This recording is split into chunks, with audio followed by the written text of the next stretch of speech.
Dearly beloved, as Pastor Jerry will say, the miracle is yours, but the testimony is the Lord's. Take a look at what Jesus did for people like you and I.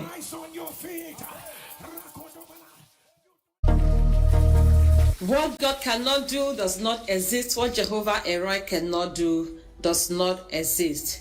I've come to give Eroi glory and thanks for his wonderful works in my life and in the life of my children. My first child, my first son, was very little when he was diagnosed of autism. He wasn't saying anything. He wasn't talking at all. A sister here gave me the link and I joined. Before their father abandoned us, their father told me that in his words, he said, stop wasting your energy praying to God.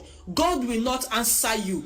God will not heal Chukwudi. Those were his exact words. Pastor Jerry, people have mocked me. Somebody said that my son is a punishment unto me. Punishment for what I do not know. I was even accused of being responsible for what is going on. And this is what I used to challenge Eroi every time that I pray.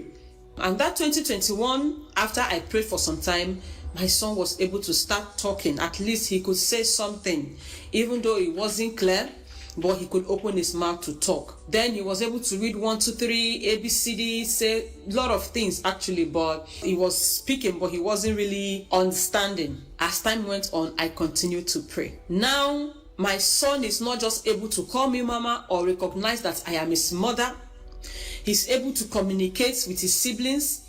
If he's feeling hungry and he wants to eat noodles, he goes into the kitchen, opens noodles, puts into the pot, slices onions and puts inside, puts water, and I'll go on the fire for him. My son can now do so many things. I never for one day showed him how to operate the TV, how to type what he wants to watch, how to change what he wants to watch, but my son can do all that without even looking at the remote.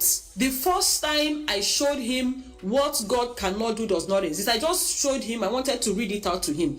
But I showed it to him and all of a sudden my son started reading. I shouted that day, God bless you, Pastor Jerry Eze. I am stuck on this NSPPD altar. I've never heard anybody pray for children with autism or children with slow development. I've never heard that prayer on anywhere.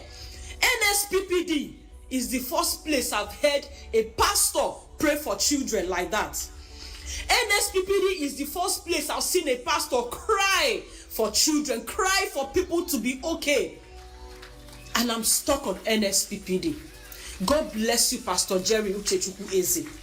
And I join million others that to say that the oil on your head will never run dry.